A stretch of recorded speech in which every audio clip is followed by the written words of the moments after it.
Ya, kembali kami mengundang Anda pemirsa untuk bisa memberikan komentar kepada kami di www.ajustvmobile.com. Apa yang menjadi tema kita di segmen pertama sampai dengan segmen ketiga ini mendadak religius. Kalau mungkin Anda punya cerita-cerita religius, boleh loh di-share sama kita.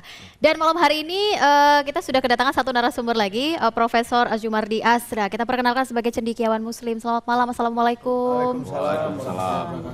Iya, ini tadi kita sudah banyak cerita ini, Prof, soal mendadak religius, begitu ya? Guru kita semua ya. Kalau di Inggris malah ini disetarakan dengan Sir. Jadi manggilnya Sir Profesor Azumardi Azra. Benar, ada penghargaan khusus buat Ya Prof, ini ya. kita tadi menyoroti bahwa banyak sekali artis, public figure ketika Ramadan muncul di TV berhijab, menampakkan kereligiusan, kealiman, tapi setelah pasca Ramadan kembali lagi tampil seksi, tampil ala kadarnya, ala kadarnya. Ala kadarnya, tampil seperti semula. Gitu. Iwel ingin mengatakan tampil seksi, pakaian ala kadar. Iya, jadi kalau mendadak religius itu ya antara lain dengan memakai jilbab atau hijab, itu sebetulnya sesuatu hal yang lumrah.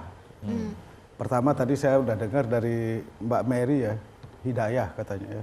Jadi bisa saja orang satu waktu ya menjelang Ramadan atau kapan saja itu mendapat hidayah sehingga terjadi pembalikan sikap keagamaannya, itu bisa saja. Jadi oleh karena itu saya kira kalau ada artis-artis atau apapun gitu ya, presenter tiba-tiba memakai jilbab, sikap kita ya kita harus berhusnuzan saja, berprasangka baik gitu ya, bahwa ini bukan karena apa-apa, ya ini mungkin sesuatu proses yang alamiah. Nah misalnya tapi kalau pasca Ramadan dia mencopot lagi jilbabnya, itu juga sesuatu hal yang lumrah juga. Kenapa? Karena sungguhnya iman itu bisa bertambah dan bisa berkurang, ya kan? Bisa bertambah, bisa berkurang, bisa menyurut juga dia. Oleh karena itulah maka kita harus selalu melakukan pembaharuan iman, tajdidul iman. Jadi iman itu tidak boleh kita anggap sesuatu yang sudah selesai, ya kan? Itu proses terus menerus ya sampai akhir hidup kita harus perjuangkan. Jadi sikap beragama itu tidak boleh kita perlakukan sebagai sudah selesai.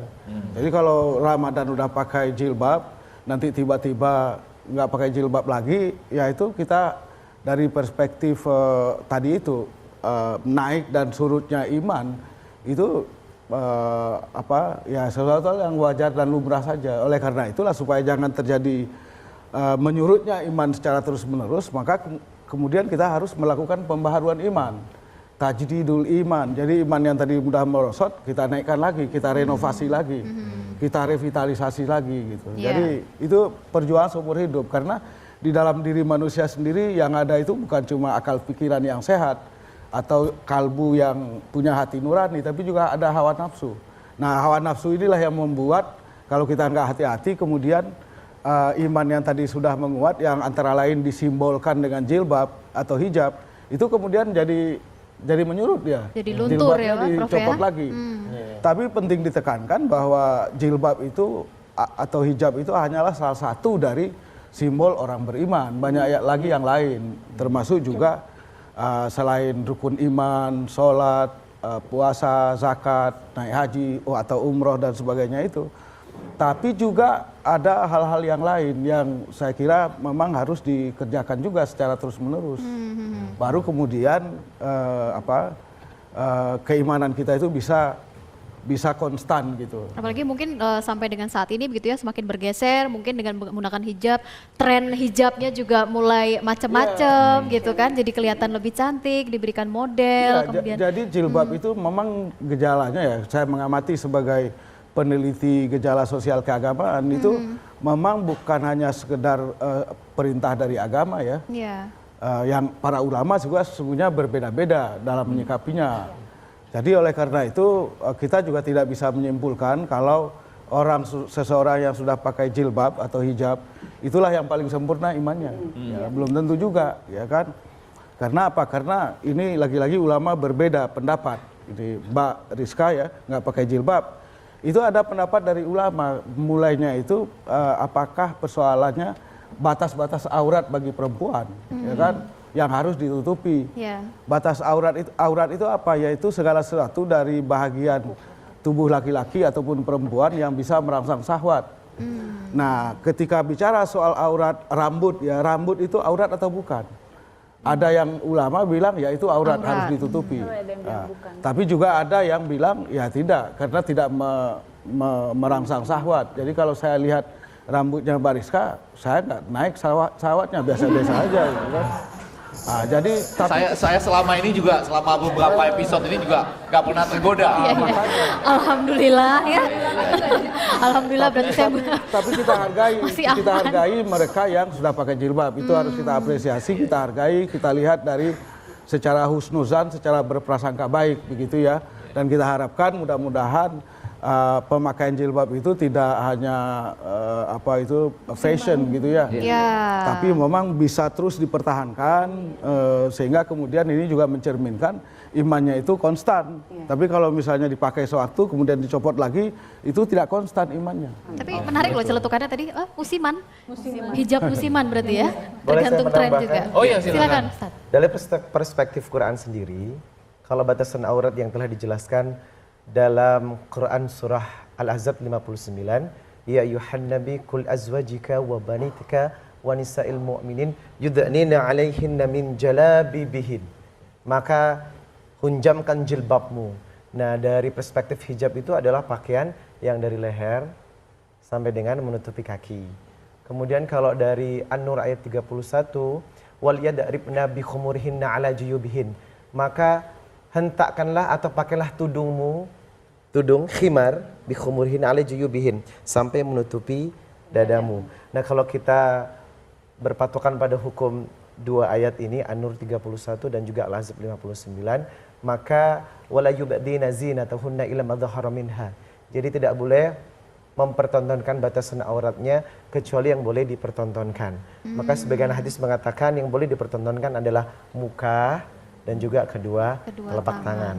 Kata Pak Prof tadi, ada sebagian ulama yang mungkin memberikan batasannya tidak seperti apa yang saya katakan, namun berpatokan kepada Al-Quran sebagai sumber dari segala sumber hukum tertinggi. Patokan yang menurut Al-Quran demikian adanya. Boleh loh, Prof. Iya, memang betul begitu. Ya, tapi kan ayat-ayat Al-Quran itu sendiri juga bisa berbeda ya penafsirannya. Saya kira lengkapnya bisa dibaca itu. Profesor Quraisy Shihab menulis mengenai jilbab. Ya, saya bukan ahli dalam soal fikih ya, tapi kalau kita baca itu memang pendapat ulama itu berbeda dalam hal ini. Mereka punya dalil-dalil sendiri, punya pertimbangan sendiri, punya interpretasi pemahaman sendiri. Ya. Jadi ini yang harus kita sadari dalam konteks apakah menutup rambut itu wajib atau tidak. Tapi saya merasa gini, kadang-kadang memang ada sebagian ulama yang agak keras, tapi sebagian ulama yang agak longgar. Artinya saya juga seorang mualaf, itu semua saya pelajari gitu. Jadi buat saya gini, Islam itu jangan dipersulit, Islam itu jangan dibawa seolah-olah yang dengar akan menjadi saya nggak suka dengan Islam gitu. Kadang-kadang ada orang menilai orang, saya nggak suka tuh dengan hijabnya karena dia pakainya cuma di sini tapi nggak menutup di sini gitu. Nah, kadang-kadang justru saya takutkan Islam yang merusak Islam sendiri gitu. Kadang-kadang kayak begitu. Jadi saya lebih melihatnya secara netral saja. Orang sudah tutup, saya sudah alhamdulillah. Saya nggak perlu ngomong lagi seperti apa. Dia lebih baik, itu lebih baik gitu. Nah, kadang-kadang ada pemahaman yang lebih seperti itu. Saya khawatirkan itu malah sendiri penjelasan itu malah menyesatkan. Jadi tidak perlu lagi gitu. Perdebatan jilbabnya syar'i atau enggak gitu ya. Makanya kan ada orang berkata beriman harus sesuai dengan akalnya. Menurut kamu itu logika, kamu jalankan. Menurut kamu itu tidak logika, kamu tinggalkan gitu. Jadi jangan diperdebatkan masalah agama, masing-masing saja. Itu saya lebih setuju. Oke, menarik. Dan ini menarik juga tadi Prof, kita bahas tentang bagaimana sekarang banyak ustadz-ustadz muda muncul di televisi. Ada menyebut ustadz seleb lah, ya disebutnya ada ustadz infotainment, ustadz artis, bermacam-macam. Nah, Prof sendiri melihat fenomena munculnya banyak ustadz-ustadz muda di televisi ini gimana, Prof? Saya kira ini memang perkembangan yang nggak bisa dielakkan ya. Itu terkait dengan perubahan-perubahan sosial ekonomi, pendidikan dalam masyarakat, itu yang pertama. Yang kedua, terkait juga dengan perkembangan teknologi komunikasi dalam hal ini televisi ya. Yang memang bisa memunculkan ustadz atau rombongan ustadz, sejumlah ustadz yang kemudian secara mendadak juga secara instan juga populer gitu. Ini memang dampak dari telekomunikasi, dalam hal ini TV, yang memang pengaruhnya luar biasa gitu. Jadi ini memang tidak terelakkan. Tapi lagi-lagi kalau saya melihatnya dari kacamata husnuzan ya, prasangka baik bahwa masyarakat Muslim Indonesia atau dimanapun itu sesungguhnya juga tidak seragam, berlapis-lapis ya. Jadi oleh karena itu ada yang memang senang dengan ustadz yang disebut sebagai ustadz seleb itu atau ustadz infotainment atau apapun. Tapi juga ada kalangan masyarakat kita yang senangnya mungkin penjelasan dari ustadz-ustadz yang lebih serius begitu ya, yang tidak selebritis gitu. Jadi ini saya kira juga karena di dalam masyarakat kita terjadi segmentasi masyarakat kita yang senang pada penyajian Islam secara masing-masing gitu. Ada ustadz yang memang sangat disenangi karena memang itu lebih masuk akal gitu. Tapi juga ada orang yang ingin penjelasan Islam yang mungkin lebih sophisticated, yang lebih canggih, yang lebih rumit gitu ya. Itu juga betul karena memang kalau dalam Islam kan lapisan-lapisan itu disebutkan, misalnya ada lapisan awam. Awam itu orang yang umum lah, yang biasa gitu. Tapi ada yang disebut dengan khas. Khas itu memang yang lebih elit. Artinya pemahamannya memerlukan pemahaman yang kira-kira dengan logika yang harus masuk akal gitu. Di atas itu masih ada lagi khawasul khawas, elit dari yang elit, yang penjelasannya mungkin jauh harus lebih canggih lagi. Nah oleh karena itulah dakwah itu memang harus disampaikan tidak seragam. Ada yang memang harus disampaikan model ustadz ini, ada yang mungkin yang lain, cara yang lain, yang lebih bisa diterima, yang lebih masuk akal oleh publiknya, oleh segmennya. Ini kalau kelihatan dari gayanya yang mau bertanya ini kelihatannya. Sudah sangat ingin bertanya. Mbak Mary, saya nggak ingin bertanya, sebenarnya saya setuju Profesor katakan bahwa kita memang harus selalu berprasangka baik. Itu pun yang diajarkan oleh Al-Quran menurut saya. Dan berbicara tentang ustadz seleb yang muncul, yang sering di infotainment atau tiba-tiba sering muncul. Tapi sebenarnya Islam pun juga mengajarkan bahwa kita bisa belajar dari siapapun dan dari manapun gitu. Jadi walaupun misalnya ustadz seleb memang ada kebaikan yang bisa kita terima sebagai pelajaran, selama itu tidak melanggar dari pelajaran Al-Quran, kenapa tidak? Istilahnya undur maqala walan tandur man qala. Lihatlah apa yang dibicarakan, jangan lihat siapa yang berbicara. Selama ia benar Benar gitu kita pun bisa belajar dari binatang loh. Kenapa tidak gitu? Tapi selama memang tidak keluar dari Al-Qur'an yang kita biasanya kalau bicara soal komunikasi itu domainnya Mas Effendi ya, tapi kali ini saya mencoba untuk menanggapi juga tadi bilang Mbak Angel. Menurut saya memang harus ya ustadz-ustadz muda itu muncul di televisi. Bahkan ada seorang ulama pun mengatakan itu seperti dengan fardu kifayah jika ustadz muda itu harus menggunakan teknologi. Ya sekarang bukan hanya televisi, sosial media, apapun YouTube, itu bisa digunakan untuk dakwah, untuk siar. Tapi tentu yang perlu dikritisi adalah jika ustadz itu tampil berlebihan, misalnya di luar kapasitas sebagai ustadz. Muncul di infotainment yang ditampilkan mungkin hal-hal yang di luar yang menjadi tauladan ya. Di luar tauladan gitu. Atau tiba-tiba pamer apa gitu kan. Saya kira yang juga kita perlu sampaikan, tausiah bilhaq, jangan terjadi komersialisasi. Nah, itu. Atau komodifikasi. Ada ustadz-ustadz yang sudah jadi seleb, begitu terkenal di TV gitu kan. Kemudian masang tarif yang mahal sekali. Saya pernah dapat komplain ini, di komplain ustadz di yang dibentuk oleh televisi biasanya ya. Sebentar Mbak. Jamaah kita TKI TKW di Hong Kong ya. Jadi mengundang ustadz yang seleb dari Jakarta. Itu pertama minta disediakan bisnis kelas untuk dia dan asistennya. Yang kedua, rombongannya bukan cuma 2 orang, tapi 7 orang. Terus honornya juga ditetapkan dalam jumlah yang besar, 25 juta.